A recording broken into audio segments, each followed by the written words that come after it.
Ben Mehdi miyim? Gerçeklerle yüzleşmeye hazır mısın? Beklenen o an geldi. Şimdi açıklıyorum. Kendini Mehdi ilan etmek bu kadar kolay. Gelin şimdi bu konuyu tüm gerçekçiliğiyle açıklayalım. Bugün bu kanalda belki de bugüne kadar yaptığımız en derin, en çok araştırma gerektiren, İslam tarihinin en çok merak edilen konusunu masaya yatırıyoruz. Mehdi inancı. Şöyle bir etrafınıza bakın. Dünyanın bugünkü gidişatına baktığınızda küresel savaş çanları, bitmek bilmeyen ekonomik krizler, iklim felaketleri, adaletsizlikler ve toplumsal yozlaşma her geçen gün artıyor. Ve insanlık ne zaman böyle büyük bir sıkışmışlık hissiyatı yaşasa akıllara hep o aynı soru geliyor. Acaba ahir zamanda mıyız?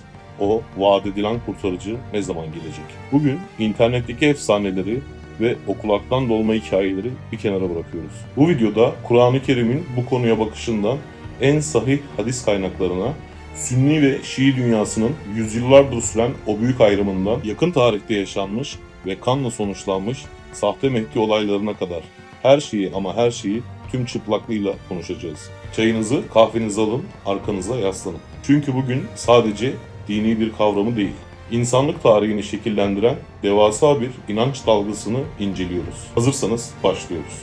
Gelin önce en temelden, kelimelerden başlayalım. Çünkü bir konuyu doğru anlamak için onun lügatına hakim olmak gerekir. Mehdi kelimesi Arapça ne anlama geliyor? Mehdi, Arapça hidayet kökünden türemiştir. Sözlük anlamı itibariyle kendisine Allah tarafından yol gösterilen, doğru yola ulaştırılmış olan veya hidayete ermiş kişi demektir. Yani aslında kelime anlamı olarak baktığımızda çok büyük mistik gizemleri olan bir şifre değil, dosdoğru yolda olan her adil lider için kullanılabilecek bir sıfattır. Nitekim İslam'ın ilk dönemlerinde yani asr-ı saadet ve 4 halife dönemine gittiğimizde bu kelimenin bugünkü gibi kıyamete yakın gökten inecek gizemli kurtarıcı anlamında kullanılmadığını görüyoruz. Örneğin ilk İslam alimleri Hazreti Ebu Bekir, Hazreti Ömer veya adaletiyle tanınan Emevi halifesi Ömer bin Abdülaziz için o bir Mehdi'dir derken onun adil, hidayet üzere bir lider olduğunu kastediyorlardı. Siyasi veya mistik bir beklenti yok. Peki ne oldu da bu kelime zaman içerisinde tüm dünyayı zulümden kurtaracak tek bir ahir zaman figürüne dönüştü? İşte işin kırılma noktası burada başlıyor. İslam toplumu fetihlerle büyüyüp ardından büyük iç savaşlar, Kerbela gibi acı trajediler ve siyasi baskılar yaşamaya başlayınca ezilen halklar ve gruplar bir teselli, bir çıkış yolu aramaya başladı. Bugün zulüm altındayız ama bir gün soyumuzdan biri gelecek ve bizi bu karanlıktan çıkaracak düşüncesi sosyolojik bir sığınak haline geldi. Kelime anlamı doğru yoldaki lider olan Mehdi zamanla kıyamet öncesi mutlak kurtarıcı algısına evrildi. Şimdi en çok tartışılan ve belki de videonun en hassas bölümüne geldik. Kur'an-ı Kerim bu konuda ne diyor? Burayı çok net ve altını çizerek ifade etmek gerekiyor. İslam'ın ana kaynağı olan Kur'an-ı Kerim'de doğrudan Mehdi kelimesi veya açıkça bu sıfata sahip bir ahir zaman kurtarıcısı kavramı geçmemektedir. Kur'an kıyametin kopacağına, onun bazı dehşetli sahnelerine yer verir ama isim isim bir Mehdi figüründen bahsetmez. Peki o zaman Kur'an'da Mehdi inancına işaret var diyen alimler neye dayanıyor? Gelin o ayetlere birlikte bakalım. Örneğin Kasas suresi 5. ayet. Meali şöyledir. Oysa biz o ülkede güçsüz düşürülenlere lütufta bulunmak, onları önderler yapmak, onları ülkelerinin varisleri kılmak istiyordu. Bir diğer ayet ise Enbiya suresi 105. ayettir. Andolsun Tevrat'tan sonra Zebur'da da hiç şüphesiz yeryüzüne salih kullarım varisçi olacaktır diye yazdık. İşte Mehdi inancını savunan bazı müfessirler bu ve benzeri ayetlerde geçen yeryüzüne salih kulların varis olması veya ezilenlerin önder yapılması ifadelerinin ahir zamanda Mehdi önderliğinde kurulacak olan o adil düzene dolaylı birer işaret olduğunu söylerler. Ancak madalyonun diğer yüzünde devasa bir İslam hukuku ve kelam tartışması var. Karşı görüşteki alimler, özellikle modern dönem İslam düşünürleri ise şöyle der. Eğer Mehdi inancı iddia edildiği gibi dinin en temel unsurlarından biri olsaydı, Müslümanların kaderini belirleyecek kadar büyük bir iman esası olsaydı, Kur'an bunu yorum açık bırakmaz net bir şekilde zikrederdi. Bu alimlere göre Kur'an'da açıkça yer almayan bir konunun adeta imanın bir şartıymış gibi topluma dayatılması doğru değildir. Gördüğünüz gibi daha Kur'an aşamasında bile İslam düşüncesi çok net ikiye bölünmüş durumda. Kur'an'da doğrudan geçmiyor dedik. Peki o zaman bu inanç nereden besleniyor? Tabii ki hadis rivayetlerinden. Mehdi inancının neredeyse %99'u hadis külliyatına dayanır. Gelin şimdi hep birlikte İslam dünyasının en güvenilir kabul ettiği o kaynakları yani Kütüb-i Sitte'yi inceleyelim. Burada çok ilginç bir detay var. İslam dünyasında en sahih yani hatasızlığına en çok güvenilen iki hadis kitabı hangisidir? Sahih-i Buhari ve Sahih-i Müslim.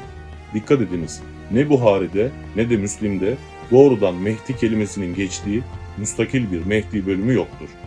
Müslim'de isim verilmeden ahir zamanda öyle bir halife gelecek ki malı sayarak değil avuç avuç dağıtacak şeklinde adil bir lider tarifi yapılır ama ismi zikredilmez. Ancak Ebu Davud, Tirmizi ve İbn Mace gibi diğer büyük hadis kaynaklarında açıkça Mehdi ismi zikredilir. Gelin o hadislerden en güçlü kabul edilen birkaç tanesini birlikte okuyalım. Hz. Muhammed'den rivayet edilen bir hadiste şöyle buyruluyor. Dünyanın yıkılmasına sadece bir gün bile kalsa Allah o günü mutlaka uzatır ve benim soyumdan ismi ismime, babasının ismi de babamın ismine uygun olan bir adamı gönderir. O dünyayı zulümle dolduğu gibi adaletle doldurur. Bir başka rivayette ise Mehdi bizim ehli beytimizdendir. Allah onu bir gecede ıslah eder denmektedir. Buradaki bir gecede ıslah eder ifadesi onun o güne kadar kendisinin bile Mehdi olduğunu bilmeyeceği, Allah'ın ona bu görevi bir gecede manevi bir olgunlukla vereceği şeklinde yorumlanır. Fakat burada da tarih boyunca alimler arasında büyük bir şüphe doğmuştur. Ünlü tarihçi ve sosyolog İbni Haldun, Mukaddime adlı eserinde Mehdi hadislerini tek tek inceler ve der ki, Mehdi hakkındaki hadislerin neredeyse tamamı zayıftır veya sonraki dönemlerde siyasi çatışmalar yüzünden uydurulmuştur. Neden böyle söylüyor? Çünkü Emeviler ve Abbasiler döneminde devlet gücünü ele geçirmek isteyen her muhalif grup kendi liderini halka sevdirmek için işte hadislerde vaat edilen Mehdi budur diyerek hadis üretme yoluna girmiştir. Dolayısıyla hadis dünyasında da Mehdi konusu üzerinde tam bir icma yani fikir birliği olduğunu söylemek zordur. Peki, diyelim ki hadislerdeki bu figürü kabul ettik. İslam dünyası bu figürü nasıl algılıyor? İşte burada İslam'ın iki ana damarı olan Sünnilik ve Şiilik arasında dağlar kadar fark var. Bu farkı anlamadan günümüz Orta Doğu siyasetini bile anlayamayız. Önce kendi coğrafyamızdan yani Sünni inancından başlayalım. Sünni akaidine göre Mehdi inancı İslam'ın şartlarından veya imanın esaslarından biri değildir. Yani bir Müslüman ben Mehdi'ye inanmıyorum dediğinde dinden çıkmaz. Sadece alimler tarafından hadisleri göz ardı ettiği için eleştirilir. Sünni inancında Mehdi henüz doğmamıştır. Günü geldiğinde dünyanın son döneminde normal bir anne babadan doğacak, büyüyecek, bir insan olarak yaşayacak ve görevini icra edecektir. Gizemli, ölümsüz bir yönü yoktur. Şimdi gelelim Şii dünyasına. Özellikle İran'ın resmi inancı olan 12 İmam Şiiliğine. Şiilikte Mehdi inancı sıradan bir konu değil, doğrudan imanın şartıdır. Onlara göre Mehdi 11. imam olan Hasan el-Askeri'nin oğludur. Yani ismi Muhammed Mehdi'dir ve milattan sonra 874 yılında henüz küçük bir çocukken babasının vefatının ardından düşmanlarından korunmak için bir mağarada gizlenmiştir. Şii inancına göre bu çocuk ölmemiştir. Tam 1100 yılı aşkın süredir hayattadır. Dünyadadır ama insanların gözünden gizlenmiştir. Buna büyük gaybubet yani büyük gizlilik dönemi denir. Şiiler her namazın, her duanın ardından Allah'ım onun ortaya çıkışını hızlandır diye dua ederler. Görüyor musunuz aradaki devasa farkı? Sünnilik gelecekte doğacak adil bir lider beklerken Şiilik şu an aramızda yaşayan, bizi gören ama gizlenen ölümsüz bir imamın tekrar zuhur etmesini yani ortaya çıkmasını bekliyor. Gelin şimdi biraz da rivayetlerdeki o detaylara, tasvirlere odaklanalım. İslam kaynaklarında Mehdi'nin fiziksel ve kişisel özellikleri nasıl anlatılıyor? Eğer o gelseydi onu nasıl tanıyacaktık?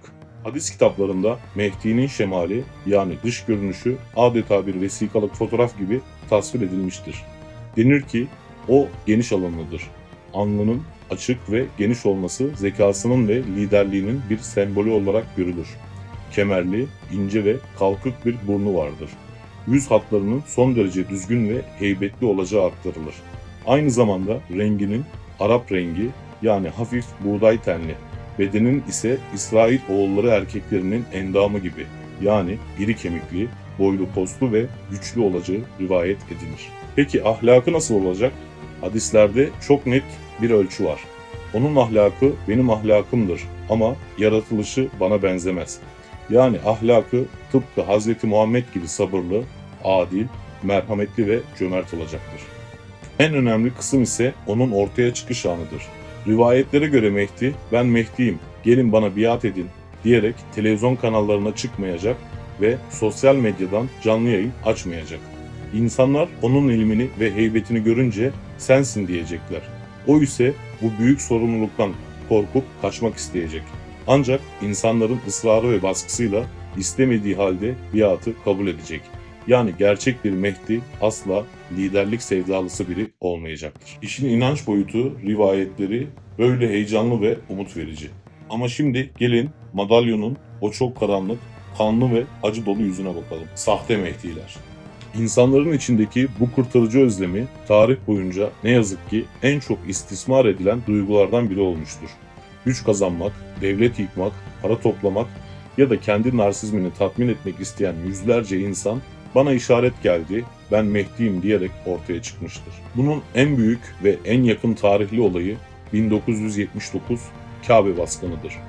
20 Kasım 1979'da Hicri takvimin tam da yeni yüzyıla girdiği gün Cüheyman el-Uteybi adında radikal bir adam ve arkasındaki yüzlerce silahlı muridi Kabe'yi bastı. Kapıları zincirlediler, insanları rehin aldılar. Cüheyman, kayınbiraderi olan Muhammed el-Kahtani'yi Kabe'nin ortasına çıkardı ve haykırdı. İşte hadislerde vaat edilen Mehdi budur. İsimleri uyuyor, şemali uyuyor. Ona biat edin. Sonuç ne oldu biliyor musunuz? Günlerce süren çatışmalar, Kabe'nin içinde patlayan bombalar, tanklar ve kutsal mekanda akan yüzlerce Müslümanın kanı. Sonunda o sözde Mehdi vurularak öldürüldü. Cüheyman ve adamları ise idam edildi. Kurtarıcı bekleyen o kitle arkasında sadece yıkım ve utanç bıraktı. Sadece o mu? Hayır.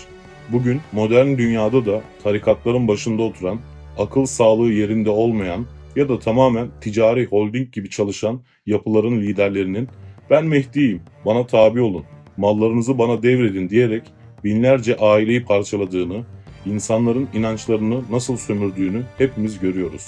Bu yüzden bu konu sadece teolojik bir konu değil, dikkat edilmediğinde toplumsal bir felakete dönüşebilecek kadar tehlikeli bir istismar alanıdır. İslam tarihinin en büyük konusunu tüm detaylarıyla inceledik. Umarım aklınızdaki soru işaretlerine bir nebze de olsa ışık tutabilmişizdir. Videoyu kapatmadan önce sözü size bırakıyorum.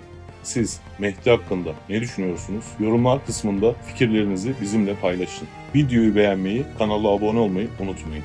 Bir sonraki videoda görüşmek üzere. Hoşça kalın.